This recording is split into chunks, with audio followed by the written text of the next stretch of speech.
Hello there, Ifiddle readers. Tom Morley here. I'm the guy who every month comes to the digital pages of Ifiddle Magazine and gives you a new article and a new video with a new Irish fiddle tune to learn. My passion is for Irish fiddling, and I particularly love showing simpler tunes that the beginning fiddler can play. Over the past months, I have shown you readers, if you've been keeping up, the incredible wealth of the styles of tunes that Irish fiddle players can play. We've got jigs, reels, hornpipes, barn dances, polkas. In the last month I taught a march, perfectly fine kind of tune to learn as well. This month we have a very special kind of tune, one of my favorite styles of tunes to learn. It's called a slip jig, or sometimes an old form of referring to it as a hop jig, but I like to call it a slip jig. We've all learned about jigs, one of the most unique kind of tunes in Irish fiddling. That's got 6 beats in a measure, 1, 2, 3, 4, 5, 6, 1, 2, 3, 4, 5, 6.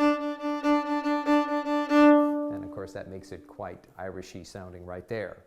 A slip jig has not 6 beats in a measure, but 9 beats in a measure. And I'd like to show you the music to it right away here. So it's coming up on your screen. This is a tune called Drops of Brandy. You just heard me play it as the introduction to the video. But look at the music right away and you'll see that the time signature is completely unique to fiddling kind of tunes that you would normally see. 9/8 is the time signature. That means there's 9 beats in a measure and the 8th note gets the beat. So that's just like a jig. So every measure here is kind of like a measure and a half of a jig.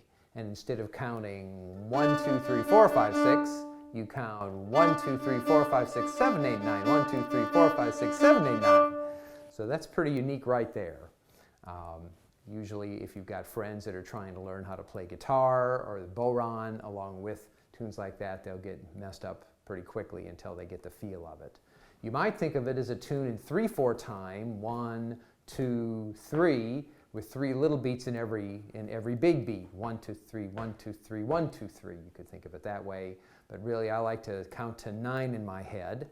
I actually kind of invented a way to count to 9 when I'm doing a tune like this. I don't say the word 7, I say the word sen, S-E-N, because the word 7 has 2 syllables while all the rest of the numbers in counting only have 1 syllable. So I wanted to turn that into 1 syllable to make it cleaner in your brain when you're thinking of a slip jig. So here's what you're thinking. 1, 2, 3, 4, 5, 6, 7, 8, 9. 1, 2, 3, 4, 5, 6, 7, 8, 9.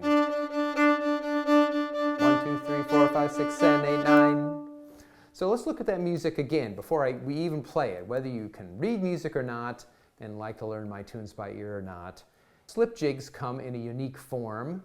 Almost every tune I've taught you up to now has 8 measures in 2 different sections, but slip jigs come in groups of 4 measure sections. So they go by kind of quickly. You usually repeat the first 4 measure section, and then there's a second section, and it's 4 measures long, and you repeat that as well. Well, in Drops of Brandy, when we learn it, you'll find out that the very last couple notes are just different enough in the B section that it was easier to just write it all out. So the printed music shows the first line, 4 measures with a repeat, just like I said. The second part, the B part, all written out, all 8 measures to make it easier for you to see. You will not repeat any of that part. You will play that and then that part will be over. Drops of Brandy and many of the slip jigs that I know and have taught does not have a final note. It's just waiting to be spun right back into its own self, as I like to say, and a lot of Irish fiddle tunes are like that. So you have to tack a note on at the end once you've decided you've played it enough times. And once again, in the printed music, you'll see that there is a final ending note. You finally land on a big note. Otherwise, you would play the tune just over and over again. A slip jig, since it's so concise and short, you can usually play that at least 3 times in a row in a session, or even 4 times in a row, and hook it to another one if you'd like. You can also sometimes hook a slip jig into a jig, but your friends need to know that you're going to be changing from 9/8 time to 6/8 time if they're accompanying you on the guitar or the bodhrán or another rhythm instrument. So you got to be careful there. Well, let's get right into it here and learn how to play Drops of Brandy.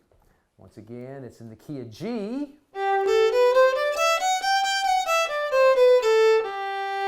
There's the G major scale. Let me also play a G arpeggio for you. The second part of this tune is built almost entirely out of that G arpeggio, which is a really neat thing. What's an arpeggio? That's a broken chord. G, B, G, D, and then G, D, B, G. If you play those notes and somebody plays a G chord on a guitar or a piano, you will be perfectly together because that's the notes they're playing as well. So since a fiddle player can't play full chords, 3 or 4 or 5 or 6 notes at a time, we break them up and play them that way. But so the whole second section is just kind of a G arpeggio over and over again. But the first section goes like this.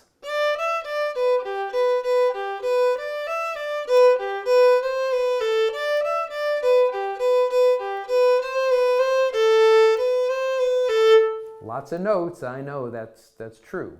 But let me do it a little slower and you can try it again. Starts with 3 fingers on the D string, on the A string, I'm sorry, with a D note. And then I use my pinky. The first 3 notes are D, E, D, but it sounds very abrupt and not very smooth to play your open E. And then later, if you also use your pinky, you can use a slur, which sounds a whole lot better than...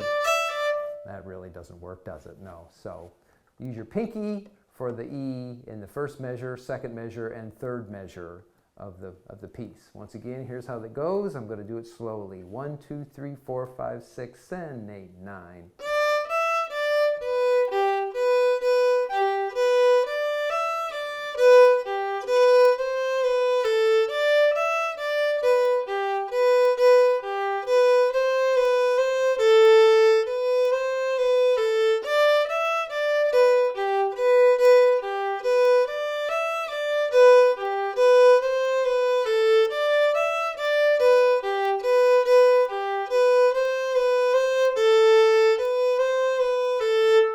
So you got G arpeggio notes all over there, or 2.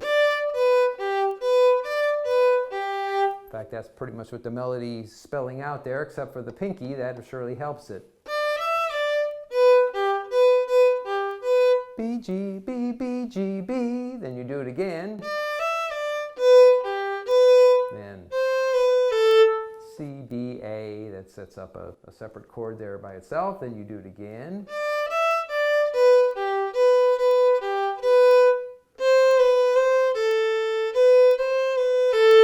So, the first section, I know it's a lot of notes, but they're very repetitive.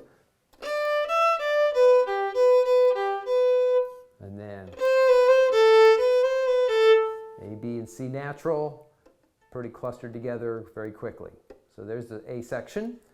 Here's the B section. I really do like it. I've often told my students that if you invented a melody with nothing but the arpeggio notes that spell out a chord, it would be boring. But in Drops of Brandy, that's not the case. It's pretty exciting to play those arpeggios over and over again. Here they go. 1, 2, 3, 4, 5, 6, 7, 8, 9.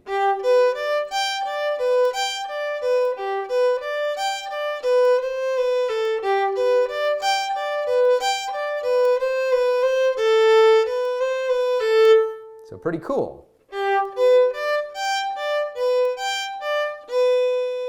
You can just hear that G arpeggio. That's all the notes. I like to keep some fingers down. If you're watching on the fiddle cam here, where you're watching my fingers, I have sticky fingers where they stay down and I don't pick them all up. Certainly you could go... You could do that, but it's an awful lot of effort. So I like to keep my fingers down. You see how I have my first finger down on the A string and my second finger down on the E string. I just leave those down and then throw the third finger over on the A string a few times.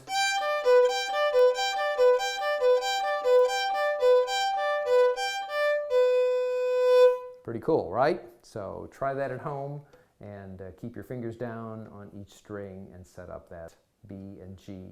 So the second section is just the second part of the B section is almost like the first part, but it goes higher and higher and add some notes, and that's why we have to write that out.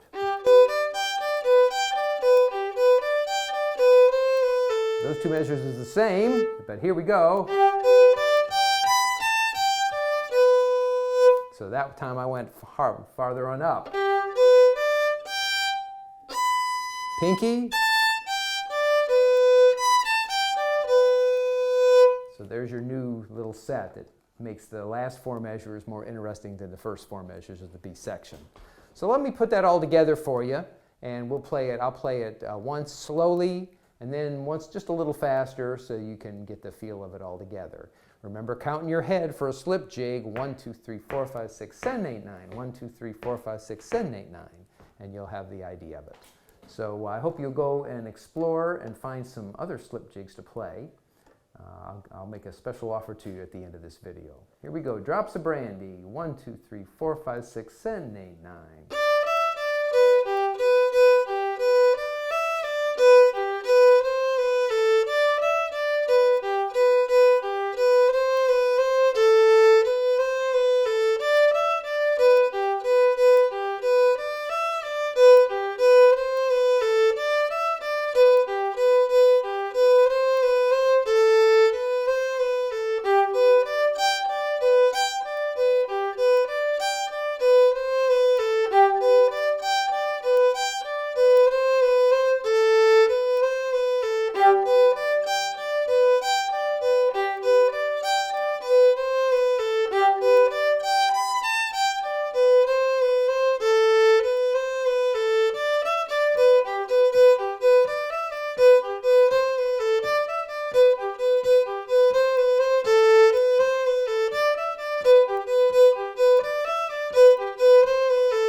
There you go, one time slower and one time faster. You might notice by looking at the music, once again, whether you use the music or not, you'll see these measures, each with 9 notes in each measure, quite unique.